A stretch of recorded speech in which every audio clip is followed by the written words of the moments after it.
요시야가 왕 위에 오를 때에 나이가 8세라 예루살렘에서 31년간 다스리니라. 그의 어머니의 이름은 여디다요 보스갓 아디야의 딸이더라. 요시야가 여호와 보시기에 정직히 행하여 그의 조상 다윗의 모든 길로 행하고 좌우로 치우치지 아니하였더라. 하나님의 말씀입니다. 하나님께 감사합니다. 이스라엘이 남북으로 분열된 이후 남유다에는 20명의 왕이 다스렸습니다. 그 중에 부정적인 평가를 받은 왕이 12명입니다. 긍정적 평가와 부정적 평가를 동시에 받은 왕도 있죠. 6명입니다. 그리고 긍정적인 평가만을 받은 왕이 단 2명밖에 없는데 히스기야와 요시야입니다. 오늘은 바로 요시야 왕에 대해서 살펴보도록 하겠습니다. 1절과 2절 말씀을 다시 보도록 하겠습니다. 요시야가 왕위에 오를 때 나이가 8세라 예루살렘에서 31년간 다스리니라. 그의 어머니의 이름은 여디다요 보스갓 아다야의 딸이더라. 요시야가 여호와 보시기에 정직히 행하여 그의 조상 다윗의 모든 길로 행하고 좌우로 치우치지 아니하였더라.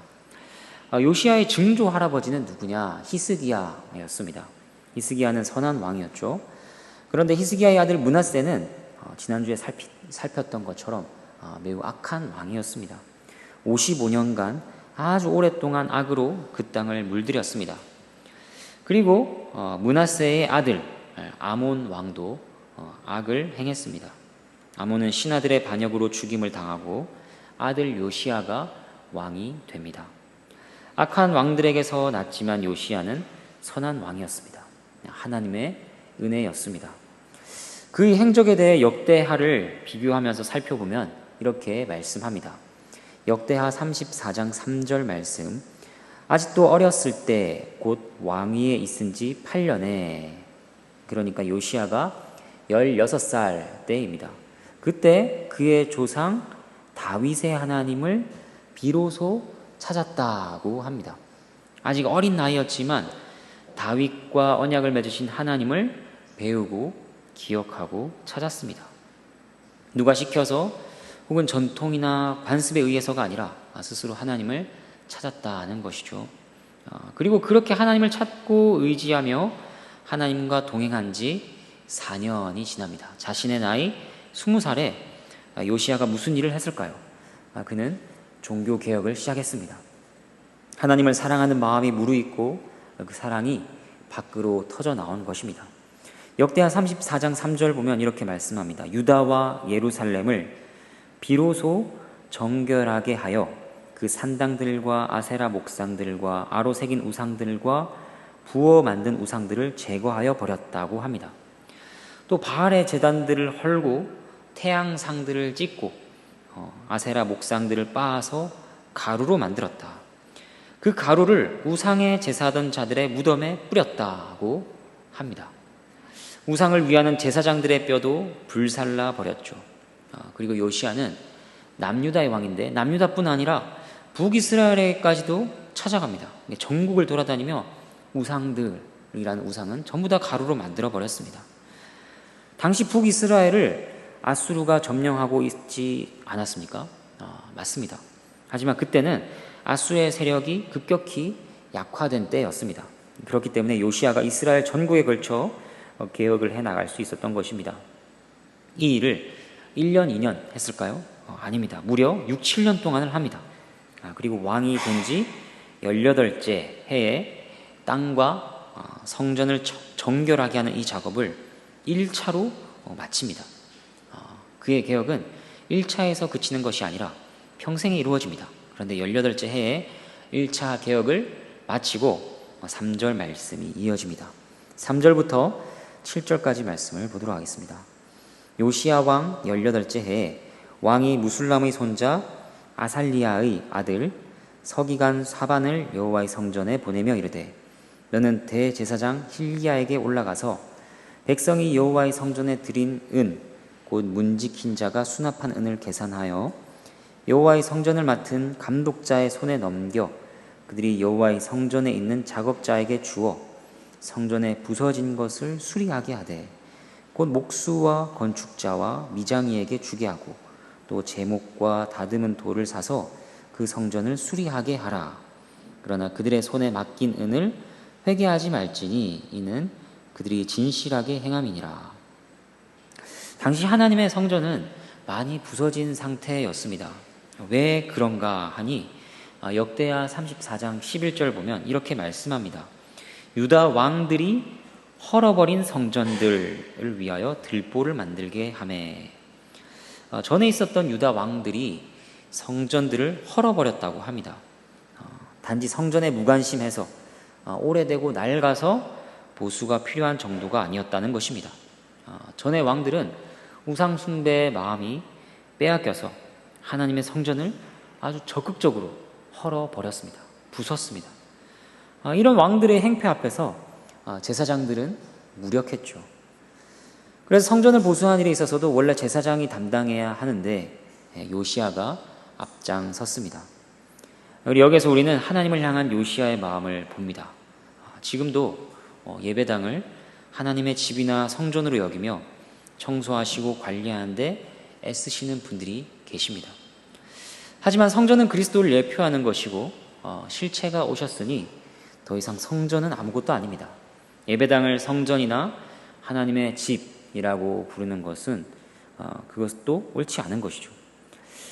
그러나 그런 분들의 하나님을 사랑하는 마음의 진실성에 있어서는 그 누구도 왈가왈부할 수 없는 것입니다. 하나님께서는 그러한 봉사와 헌신을 그리스도 안에서 기쁘게 받으십니다. 하물며 구약에서 하나님의 집이라 불렸던 성전을 향한 요시야의 열정은 더없이 칭찬받아 마땅한 것이었습니다. 그리고 이 일에는 요시야뿐 아니라 다른 진실한 마음의 소유자들도 함께 했습니다. 바로 성전 수리의 감독자들과 작업자들이었습니다. 7절 말씀을 보면 그러나 그들의 손에 맡긴 은을 회개하지 말지니 이는 그들이 진실하게 행함이니라. 이 진실함에도 성전과 하나님을 향한 사랑이 담겨 있는 것입니다. 이들이 누구인가? 역대하 34장 12절 보면 좀 더 구체적으로 이렇게 나옵니다. 그 사람들이 성실하게 그 일을 하니라. 그의 감독들은 레위 사람들 곧 무라리 자손 중 야핫과 오바댜요 그핫 자손들 중 스가리아와 무술람이라. 레위 사람이라고 합니다. 이 레위 사람들이 진실하게 성전을 수리하는 일에 참여했습니다. 과정은 이랬죠. 백성들에게 거둔 헌금을 대제사장에게 줍니다. 대제사장이 계산해서 감독자에게 주면 감독자가 직접 작업들에게 돈을 주며 수리하게 합니다. 감독하는 자가 감독만 하는 것이 아니라 재정도 맡음으로써 작업자들에게 직접 돈을 주는 것으로 일이 더 효율적으로 직접적으로 이루어지게 한 것입니다. 이제 성전을 수리하는 과정에서 있었던 특별한 일을 보도록 하겠습니다. 8절부터 11절 말씀입니다. 대제사장 힐기야가 서기관 사반에게 이르되 내가 여호와의 성전에서 율법책을 발견하였노라 하고 힐기야가 그 책을 사반에게 주니 사반이 읽으니라. 서기관 사반이 왕에게 돌아가서 보고하여 이르되 왕의 신복들이 성전에서 찾아낸 돈을 쏟아 여호와의 성전을 맡은 감독자의 손에 맡겼나이다 하고 또 서기관 사반이 왕에게 말하여 이르되 제사장 힐기야가 내게 책을 주더이다 하고 사반이 왕의 앞에서 읽음에 왕이 율법책의 말을 듣자 곧 그의 옷을 찢으니라. 대제사장이 성전에서 율법책을 발견했습니다. 이전에 악한 왕들로 인해 성전이 파손되었는데 그들이 율법책을 상하게 할 위험도 충분했을 것입니다. 그래서 누군가 이 율법책을 숨겼던 것이죠. 그것을 성전을 보수한 과정에서 찾아냈습니다. 성전을 수리하는 과정에서 하나님의 율법책을 발견했다. 이것은 하나님의 섭리 속에서 매우 뜻깊은 일이었습니다. 성전의 보수는 곧 보이지 않는 말씀의 회복과 떨어질 수 없기 때문입니다. 서기관 사반은 이것을 읽었습니다. 그리고 그 내용이 너무 중요하다는 것을 알았을 것입니다. 그는 왕에게 돌아가서 왕이 지시하고 명령하신 일들이 잘 진행되고 있다 보고합니다. 그리고 발견한 율법책을 왕에게 읽어줍니다.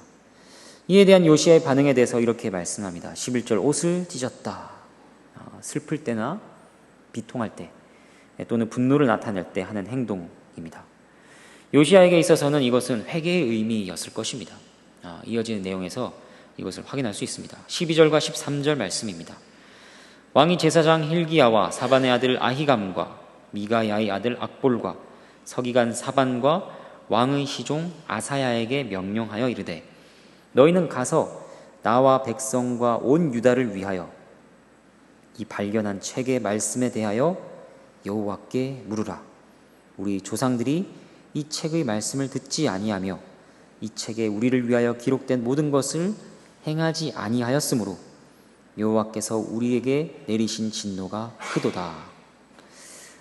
요시야의 말을 통해 그가 들었던 율법책의 내용을 우리는 추측할 수 있습니다. 그가 들었던 내용이 무엇일까요? 두 가지입니다. 하나는 하나님의 백성이 행할 바였습니다. 13절 우리 조상들이 이 책의 말씀을 듣지 아니하며 우리를 위하여 기록된 모든 것을 행하지 아니하였으므로 하나님께서 명하시는 바들, 금하시는 바들을 요시야는 들었을 것입니다. 그런데 그것이 지켜지지 않은 것을 깨닫는 것입니다. 물론 이전에도 우상들을 파괴해 왔기 때문에 요시야에게 이에 대한 지식이 전혀 없었다고 볼 수는 없을 것입니다. 그러나 그 지식이 더 깊어지고 더 직접적으로 요시야에게 와 닿게 된 것입니다. 그리고 요시야가 책에서 두 번째로 들은 것은 무엇인가? 하나님의 명령을 어길 경우에 있을 하나님의 진노가 어떠한 것인지입니다. 13절 후반부를 보면 여호와께서 우리에게 내리신 진노가 크도다. 요시야는 이미 죄로 인한 하나님의 진노가 내리고 있는 중인 것을 알았습니다. 그렇기 때문에 죄와 하나님의 진노로 인해 비통함과 회개함으로 옷을 찢었습니다. 요시야는 여기에서 그치지 않았죠. 요시야는 신하들에게 가서 나와 유다 백성들을 위하여 책의 말씀에 대해 하나님께 물으라고 명합니다. 죄가 크고 하나님 진노가 이렇게 큰데 이제 우리는 어떻게 해야 하는가? 이 문제가 그에게 있어 가장 심각하며 중요한 문제가 되었습니다. 신하들은 급하게 궁에서 가까이 지내고 있던 선지자를 찾아갑니다. 바로 훌다입니다. 14절 말씀입니다. 이에 제사장 hil기야와 또 아히감과 악볼과 사반과 아사야가 여선지 훌다에게로 나아가니 그는 하라스의 손자 디과의 아들로서 예복을 주관하는 살룸의 아내라. 예루살렘 둘째 구역에 거주하였더라. 그들이 그와 더불어 말하매. 훌다는 여선지자입니다. 당시 신뢰할 만한 유명한 선지자였을 것입니다. 그리고 먼 지방에 있는 것이 아니라 예루살렘 둘째 구역에 거주했기 때문에 급한 상황에서 그녀를 찾을 수 있었을 것입니다. 특별히 그녀의 남편에 대한 소개가 나오죠. 집안의 3대까지 소개해주고 예복을 주관했다고 합니다.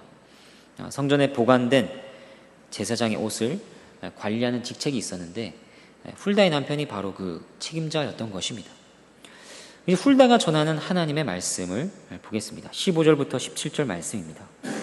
훌다가 그들에게 이르되 이스라엘 하나님 여호와의 말씀이 너희는 너희를 내게 보낸 사람에게 말하기를 여호와의 말씀이 내가 이곳과 그 주민에게 재앙을 내리되 곧 유다 왕이 읽은 책의 모든 말대로 하리니 이는 이 백성이 나를 버리고 다른 신에게 분향하며 그들의 손의 모든 행위로 나를 경노하게 하였음이라. 그러므로 내가 이곳을 향하여 내린 진노가 꺼지지 아니하리라 하라 하셨느니라. 한마디로 하면 재앙이 확정되었음이 전해집니다. 요시야의 할아버지인 므낫세와 그를 따른 백성들의 죄로 말미암아 앞선 21장에서 이미 재앙이 선고되었습니다. 21장 12절은 이렇게 말씀했습니다. 이스라엘의 하나님 여호와가 말하노니 내가 이제 예루살렘과 유다에 재앙을 내리리니 듣는 자마다 두 귀가 울리리라. 이 일에 변함이 없음을 알리셨습니다. 재앙의 성격도 나오죠. 16절 말씀 읽은 책의 모든 말대로 내리시는 재앙입니다. 이것은 재앙을 충동적으로 내리시는 것이 아니라 그들과 맺은 언약에 따라 내리시겠다는 것입니다. 언약적 재앙이죠. 거기엔 또한 경노의 감정이 들어 있습니다. 언약으로 인해 하나님과 이스라엘 사이에 있던 깊은 유대가 우상 숭배로 깨졌고 그로 인한 경노입니다. 이제 이것으로 끝인가? 남은 것은 절망밖에 없는가? 이어지는 말씀은 소망을 알려줍니다. 18절 말씀입니다. 너희를 보내 여호와께 묻게 한 유다 왕에게는 너희가 이렇게 말하라. 이스라엘의 하나님 여호와가 이같이 말씀하셨느니라. 내가 들은 말들에 대하여는 여기까지 보겠습니다. 15절과 같은 말로 훌다가 다시 말씀을 전합니다. 그런데 앞의 말과 차이가 있습니다. 15절과 18절 무슨 차이가 있을까요? 15절에서는 너희를 내게 보낸 사람에게 전하라고 했습니다. 그래서 18절에서는 여호와께 묻게 한 유다 왕에게 전하라고 합니다.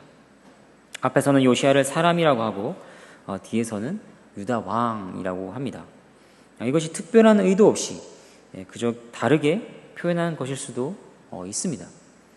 하지만 이러한 특이점에는 의미가 있을 가능성이 있습니다. 사람과 왕은 엄연히 다른 표현입니다. 먼저 사람이라 하면 많은 사람들 가운데 하나인 특별할 것 없는 그런 호칭입니다. 하나님의 말씀 앞에서 요시야는 한낱 사람에 불과합니다. 다른 말로 하면 왕보다 하나님의 말씀이 더 높은 위치에 있다는 것입니다. 그리고 재앙을 선언하시는 말씀 앞에서도 요시야는 특별할 것 없는 존재입니다. 왕의 신분이라고 하여 하나님의 심판에서 제외되지는 않습니다. 모든 사람과 같습니다. 우리도 마찬가지죠. 그 어떤 조건을 가진다고 하더라도 우리는 하나님의 말씀 앞에서 사람에 불과합니다. 항상 하나님의 계시가 가장 높은 권위를 가지는 것입니다. 그리고 심판하시는 기준과 정도에 있어서도 다른 사람과 다를 바 없이 공정하게 적용됩니다. 하지만 다만 신자에게는 중보자로서 그리스도가 계신다는 큰 차이가 있는 것이죠. 그리고 요시야에게 유다 왕이라는 호칭이 돌려졌습니다. 왕은 어떤 호칭인가요? 왕은 많은 사람들 가운데 최고로 높아진 자입니다. 앞에서 훌다가 요시야를 유다 왕이라고 부른 것은 어느 때인가? 16절에서 유다 왕이 읽은 책이라고 할 때 요시야를 유다 왕이라고 했습니다. 그러니까 하나님의 율법책을 읽은 것과 관련하여 요시야를 왕이라고 한 것입니다. 이처럼 이스라엘의 왕은 하나님의 율법책에 기대어 있을 때 높아지는 자리입니다. 신자도 마찬가지죠.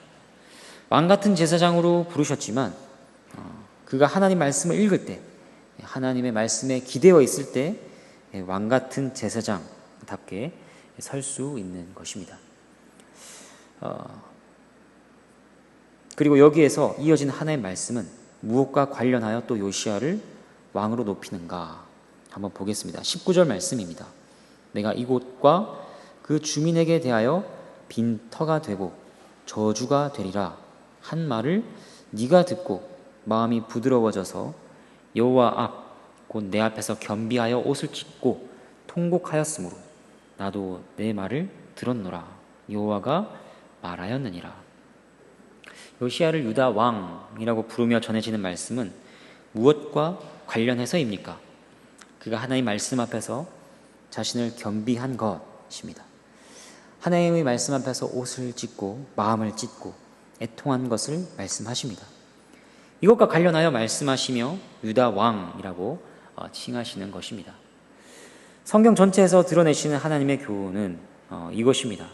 하나님께서는 스스로를 높이는 자를 낮추십니다. 자랑한 자에게는 수치를, 자신의 의를 주장한 자에게는 그의 위선과 그 의가 아무것도 아닌 것임을 드러내십니다. 하지만 하나님께서 지극히 높으신 분인 것을 깨달아 자신을 낮추고 죄를 슬퍼한 자들에게는 위로하시고 오히려 그들을 높이시는 것입니다. 가난한 자는 복이 있나니, 애통하는 자는 복이 있나니, 박해를 받은 자는 복이 있나니. 기독교적 역설이 여기에서도 드러납니다. 하나님께서는 통곡하며 겸비하였던 요시야에게 다음과 같이 말씀하십니다. 20절 말씀. 그러므로 보라, 내가 너로 너의 조상들에게 돌아가서 평안히 묘실로 들어가게 하리니 내가 이곳에 내리는 모든 재앙을 내 눈이 보지 못하리라 하셨느니라 하니 사자들이 왕에게 보고하니라. 앞의 내용과 연결하여 요약하면 이렇습니다. 율법의 말씀과 같이 재앙을 내릴 것이라. 하지만 내가 회개했으니 너는 재앙을 겪지 않을 것이라. 재앙은 확정되었지만 요시야는 여기에서 건짐받았습니다. 그래서 평안히 묘실로 들어가리라고 말씀하십니다. 근데 여기에서 다음 주에 보게 되겠지만 요시야의 결국은 어떤가 하면 전쟁에서 전사하는 것입니다. 열왕기하 23장 28절 보면 이렇게 말씀합니다. 애굽 왕이 요시야를 무깃도에서 만났을 때 죽인지라. 애굽 왕이 요시야를 죽인지라. 이 장면에서 우리는 혼란을 겪게 됩니다. 평안히 묘실로 들어가리라 하셨는데 전투 중에 애굽 왕에게 죽임을 당하다니, 이게 무슨 일인가? 물론 하나님께서 이후에 바벨론을 통해 유다 땅에 내리시는 재앙을 요시야가 보진 않겠지만 그의 죽음이 과연 평안히 묘실로 들어갔다 할 수 있는 것인가, 이런 생각이 드는 것입니다. 여기에 대해 정리하자면 첫 번째는 전투 중에 애굽 왕에게 죽임 당한 것이 하나님께서 내리시는 재앙으로 인한 것은 아니라 하는 점입니다. 다른 말로 하면 죄에 대한 하나님의 진노로 인해 요시야가 죽은 것이 아니라는 것이죠. 하나님께서는 요시야의 겸비함을 받으셨기 때문입니다. 그리고 이어서 두 번째로 결론 내릴 수 있는 것은 평안히 묘실로 들어간다는 것의 성격이 우리가 생각하는 것과 다를 수 있다는 것입니다. 우리가 보통 평안히 묘실로 들어간다 하면 어떤 것을 생각하나요? 건강하게 살다가 어려움 없이 복되게 늙어서 기력이 쇠하여 자다가 죽음을 맞는 것일 것입니다. 많은 사람들이 바라는 죽음이죠. 만약 이러한 기준으로 생각하면 요시야는 평안하게 묘실로 들어간 것이 분명히 아닐 것입니다. 그렇다면 평안히 묘실로 들어간 것과 애굽 왕에게 전투에서 죽임을 당한 것은 어떻게 조화될 수 있는가?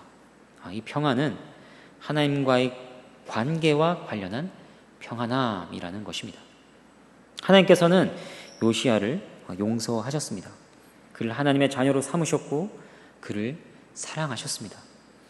그래서 그는 하나님의 형벌을 두려워할 필요가 없고 하나님과의 평안의 관계 가운데 죽은 것입니다. 비록 굳이 요시야를 그런 방식으로 죽게 하신 이유를 우리가 알 수는 없지만 요시야가 전투에서 갑작스럽게 죽었거나 혹은 놀라거나 두려워하며 죽었다 할지라도 또 고통 속에 죽었다 할지라도 그것을 평안의 죽음이라 말할 수 있는 것입니다. 신자의 죽음도 마찬가지입니다. 우리 중에 소수는 모두가 동의할 정도로 부러워할 정도로 평안한 모습으로 죽을 것입니다. 하지만 우리 대부분은 세상 사람과 특별히 다를 바 없이 죽음을 맞이할 것입니다. 병으로 약해지고 아파하다 죽거나 혹은 불의의 사고로 죽음을 맞을 수도 있습니다. 어쩌면 모두가 꺼려하는 방식으로 그것이 이루어질지도 모릅니다. 하지만 신자의 죽음은 평안이라는 것입니다. 그것은 저주나 형벌의 죽음이 아닙니다. 죗값을 치르는 죽음이 아닙니다. 하나님께서 사랑하는 자녀에게 복으로서 내리시는 것입니다. 더 이상 슬픔이나 고통이나 죄가 없도록 하는 죽음이요, 하나님께로 즉시 이끄시는, 또 더 가까이 이끄시며 영원히 함께 하시는 통로로서의 평안의 죽음인 것입니다. 이제 말씀을 정리하겠습니다. 요시야 왕을 통해 우리는 악한 시대 가운데서도 특별히 은혜를 입어 생명에 이르는 회개가 이루어지는 일을 보았습니다. 우리는 어떤 악한 시대와 환경에 둘러싸여 있다 할지라도 택한 자를 구원하시는 하나님의 손길을 의심해서는 안 될 것입니다. 하나님께서 택자를 건져내시는 일을 방해할 수 있는 요소나 존재는 그 어떤 것도 없습니다. 요시야는 악한 아버지와 할아버지를 두었죠. 우상 숭배는 전국적으로 뿌리 깊게 내리고 있었습니다. 그러나 구원하신 하나님 손길은 어린 시절부터 요시야를 이끄셨습니다. 하나님을 찾게 하셨습니다. 또 어린 시절부터 무엇이 옳고 그른지를 가르치셨습니다.